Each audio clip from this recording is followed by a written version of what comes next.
and kudos to Matt Lee of the AP, who's been on this case. Miss Psaki suggested that secretaries at that level, they might not be subject to the same rules as staffers. That is false. The rules specifically point out that presidential appointees must also follow the protocols. Second, she says she also couldn't find this form for Mrs. Clinton's predecessors, Colin Powell and Condoleezza Rice.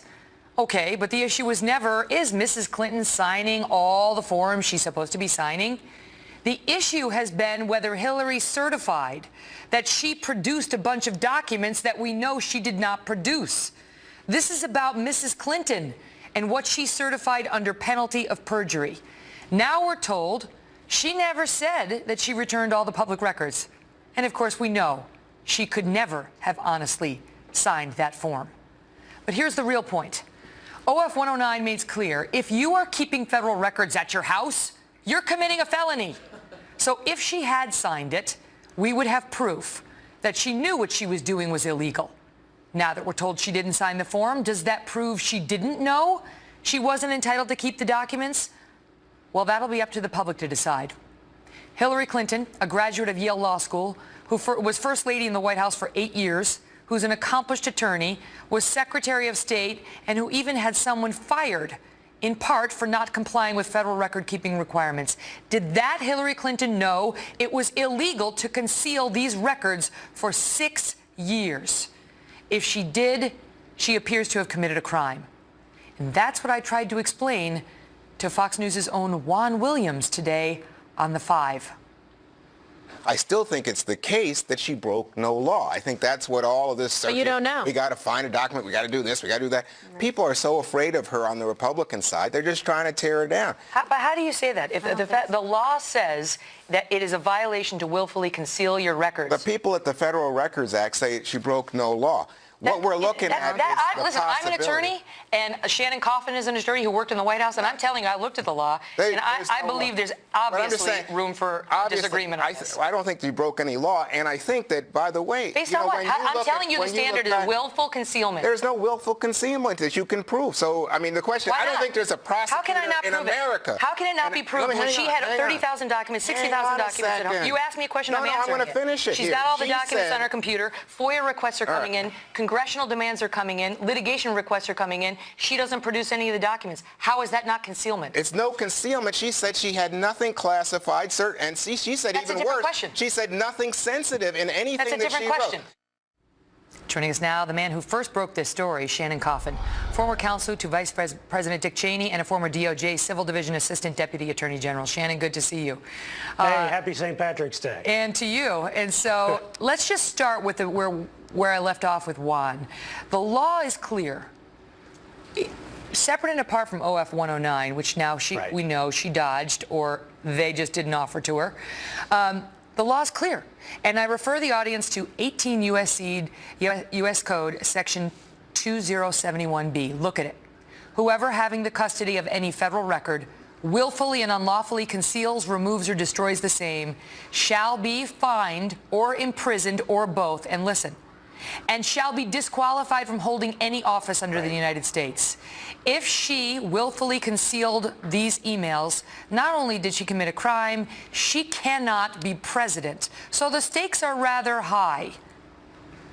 Absolutely. I wrote about that particular statute on National Review Online several weeks ago when this story broke. And it is a statute that quite plainly says that the custodian of a record, who Hillary Clinton would be in this case, can't conceal or destroy it. Now, she certainly has a concealment problem when she's hiding the existence of at least 30,000 records. She might have a destruction problem given this strange review process that her lawyers went through, which resulted apparently in the deletion of 31,000 records. To people like Juan, who continue to say she committed no crime, there's no evidence she committed a crime, you say what?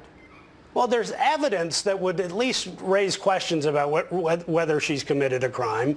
That crime depends upon state of mind, which is willfulness, and willfulness requires, A, that you know that what you're doing is wrong, and you know that it's a crime as well. Now, that's an issue that a prosecutor would have to look into, and what evidence you have. But you've pointed out some of the evidence that she was basically letting go one of her ambassadors for doing something very similar, setting up a private email system in an embassy. Mm-hmm. Not only that, but she was a practicing lawyer for many years. I mean, she herself is an attorney. She was in the White House for 8 years, and she was atop the State Department as secretary for 4. I mean, to suggest that she had no idea what her obligations were under the Federal Records Act is absurd.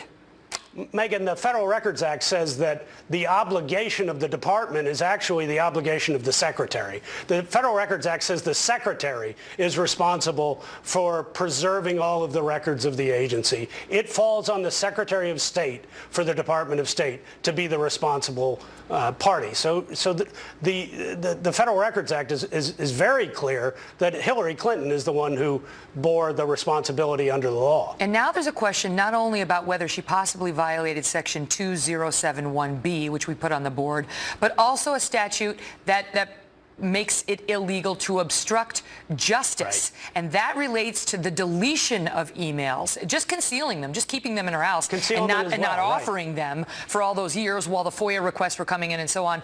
That could be a crime. But there could be a second crime related to the destruction of the emails, which she's admitted she's done. Explain. Well, that same statute actually deals with concealment as well. But it's concealing or destroying documents for the purpose of evading an official inquiry, investigation by an agency, or even a possible investigation. And this was a law that actually passed while Hillary Clinton was in the Senate under Sarbanes-Oxley in 2002.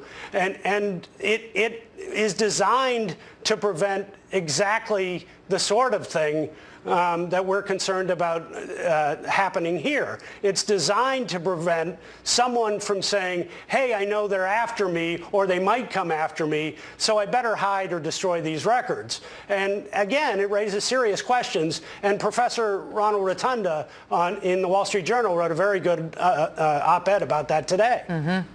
I recommend the op-ed, and I certainly recommend everybody read Shannon's pieces, as he's been posting on Hillary Clinton for the past week or so, in really thoughtful, in-depth writings, and we appreciate your expertise tonight, Shannon. Thanks for being here. Thank you, Megan.